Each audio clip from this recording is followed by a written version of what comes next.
Illustration 3 page number 193 of death of partner. ठीक है, इसमें हमको पूरा फुल फ्लैज सम करना है, रिवेलेशन अकाउंट, पार्टनर्स कैपिटल और balance sheet. First will start with the posting part. Anita, Sunita, Kavita by balance brought down, तीनों पार्टनर का बैलेंस लिख दिया।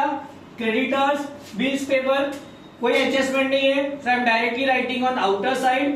बैंक लोन में एडजस्टमेंट है इसलिए इनर कॉलम में लिखा है। Come to the asset side, land and building, investment, furniture, debtors, सभी पे एडजस्टमेंट है तो सारे अमाउंट इनर कॉलम में लिखे हुए हैं।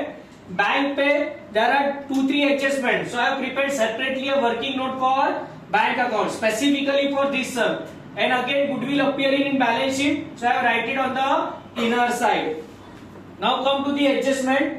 On the 1st July 19, Kavita died and the following adjustment were made. All the debtors were considered as good. मतलब क्या हो गया, आपने पहले आरडीडी माइनस किया था, अब वो आरडीडी नहीं चाहिए, सारा डेटर्स अपना रियलाइजेबल है, यानी सारा डेटर्स का पैसा मिलेगा।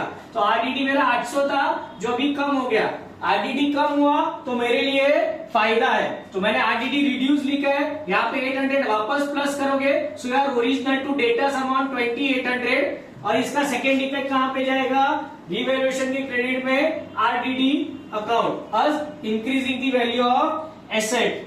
Contingent liability for compensation of 900 was provided. This is an unrecorded liability. So अभी हम रिकॉर्ड कर रहे हैं तो बैलेंस शीट लायबिलिटी में लिखोगे, लायबिलिटी बढ़ गई तो सेकेंड इफेक्ट रिवैल्यूएशन के डेबिट में जाएगा टू कंटिंजेंट लायबिलिटी 900.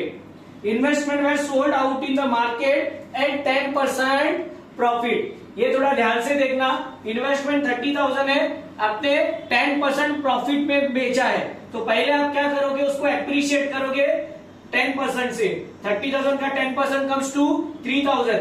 फिर इसका सेकेंड इफेक्ट रिवैल्यूएशन के क्रेडिट में देना।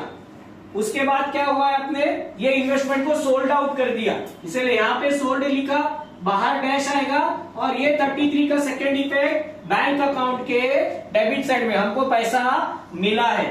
ठीक है, तो ये 3,000 का सेकेंड इफेक्ट रिवैल्यूएशन क्रेडिट में, 33,000 का सेकेंड इफेक्ट बैंक के डेबिट में। लोन वेर पेड ऑफ, ये लोन हमने पे ऑफ कर दी, लेस पेड 0, ये 8,000 की सेकेंड इफेक्ट बैंक अकाउंट के क्रेडिट साइड में, by bank loan 8,000। Land and building and furniture depreciated, depreciation किया है दोनों को, और सेकेंड इफेक्ट आप रिवैल्यूएशन के डेबिट में लिखोगे। Goodwill of the firm valued at 15,000 and it was raised in the book, correct है। तो इसका जर्नल एंट्री क्या है, goodwill account debit to old partners capital account. तो यहाँ पे हमने तीनों पार्टनर में किया है, बट ऑलरेडी 10,000 का इफेक्ट दिया हुआ है, तो हमको सिर्फ 5,000 का इफेक्ट देना है। So by goodwill account in the ratio we will distribute to partners capital credit side, और सेकेंड इफेक्ट 5,000 से हमारा गुडविल बढ़ गया तो बैलेंस शीट एसेट में दिखा कि हमने बाहर गुडविल 15,000 बता दिया। Kavita was entitled to get her share of profit, this is partner share of profit का वर्किंग नोट है, जो मैंने काफी सम्स में ऑलरेडी बताया है। तो ये सम में हम डायरेक्ट इफेक्ट देंगे, बाय P&L सस्पेंस 500, और second effect balance sheet asset P&L suspense. ठीक है, एडजस्टमेंट नंबर 8 क्लोजिंग के टाइम पे आएगा, I will explain later on.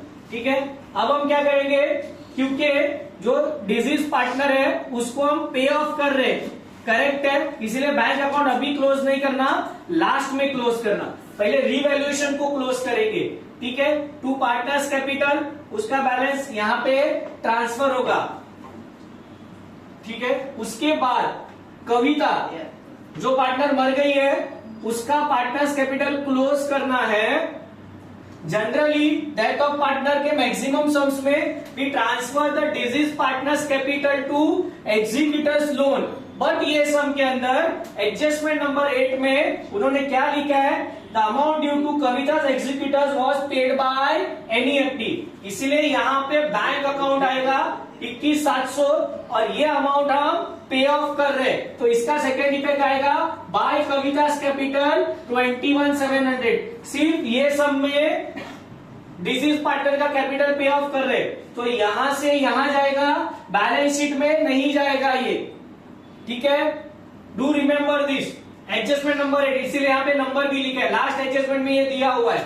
Then will normally close our partners capital, balance will transfer to capital account, और अब आप bank account close करके उसका बैलेंस आप 11,500 ऊपर ट्रांसफर कर देना, ये भी भूलना मत ये स्टेप करने को, ठीक है। बैंक अकाउंट क्लोज करके उसका बैलेंस शीट एसेट में ट्रांसफर करना है। And after doing that finally you will tally your balance sheet with the balance amount, that is 1,17,700।